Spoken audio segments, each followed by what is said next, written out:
The Phantom is overrated. So to prove it, I challenged myself. 50 days, Vandal only. No more switching, no last minute Phantom panic buys. And my goal?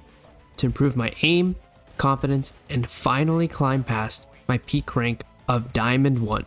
In this video, I'll break down the 3 biggest lessons I learned from this challenge. Let's quickly go over the rules of this challenge. If I had the option, I had to buy the Vandal. I could, however, pick up a Phantom mid-round if I needed it. The main objective was to compare my Episode 9 Act 1 stats with Acts 2 and 3, and of course, climb to Diamond 2. Now that we've set the stage, let's get into the first lesson I learned. Before this challenge, I was overly reliant on spray-heavy weapons like the Stinger, Spectre, and Phantom. I had a pretty brain-dead strategy. I miss a headshot, hold down left click, and hope RNG favors me. With the Vandal, that crutch disappeared entirely. Its spray is much harder to control, meaning lucky kills just don't happen as often.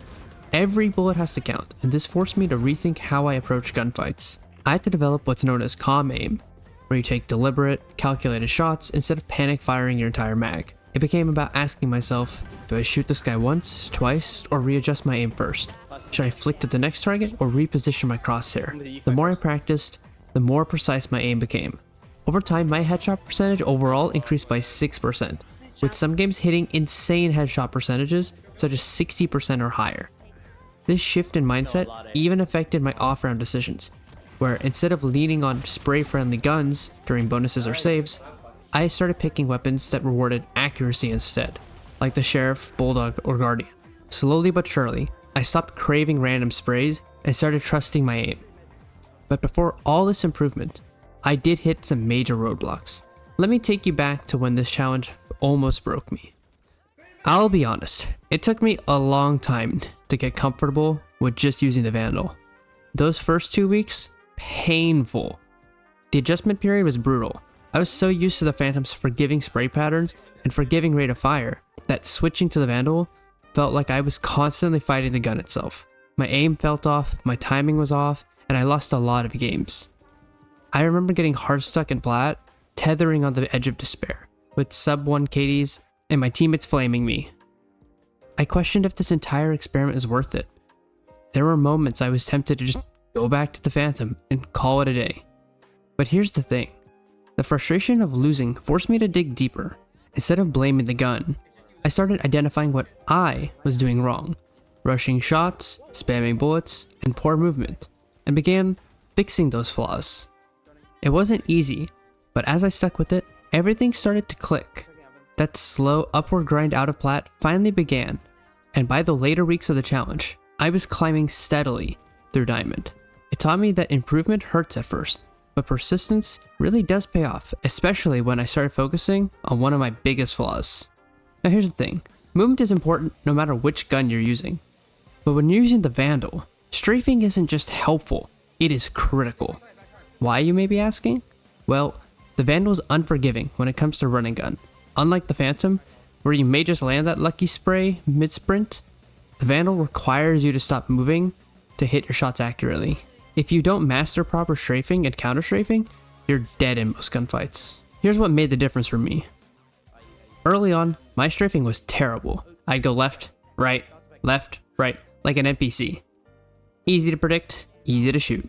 To fix this, I started thinking more about how to mix up the timing and length of my strafes. Sometimes I'd fake a direction, stop briefly, then switch. This made me much harder to track. Also, strafing isn't just about dodging. It's also about simultaneously keeping your crosshair on the enemy. I trained myself to move and adjust my aim in sync, making sure I was always ready to fire as soon as I stopped. The Phantom lets you get away with sloppy movement because of its easier to control spray and faster rate of fire. But with the Vandal, every time you peek or strafe, it matters. You need to be precise in how you stop, aim, and fire to take full advantage of the gun's one-tap headshot potential. Improving my movement and crosshair placement also led to better peeking strategies. Wide swinging with intent, pre-firing common angles, and holding positions where my aim could do the talking. But this was the most important lesson of them all. Let's face it, Valorant is a game of consistency. If you're constantly alternating between brilliant plays and wins, with 5 bad games in a row, you're not going to climb. Switching between the Phantom and Vandal used to contribute to my inconsistency. I'd whiff a spray one round, panic by a Phantom the next, and then go back to the Vandal after hitting someone for 140. It was a never-ending loop that made me second guess my aim and playstyle. These 50 days forced me to break that cycle. If I whiffed, I stuck with the Vandal. If I lost a game, I stuck with the Vandal. That commitment built a level of trust in my own mechanics that I hadn't had before. Over time, my bad games started happening a lot less often. And when they did, they weren't as bad as they used to be. By the end of the challenge, I did hit Diamond 2, and my Vandal headshot rate had climbed to 41%. So, here's the short version. If you want to improve as a player, going Vandal only is worth it. It forces you to develop calm aim, calculated, deliberate shots over RNG sprays. It teaches you to prioritize movement and build better habits around strafing, peeking, and crosshair placement. And most importantly, it pushes you to become more consistent, which is the key to climbing and performing at your peak. It won't be easy, it wasn't for me, but if you stick with it, you'll come out the other side a better, more confident player. Thank you for watching this video. Be sure to Skizzle, and if you enjoyed this one, maybe you'll like seeing if I can rank up using the best agent in Valorant.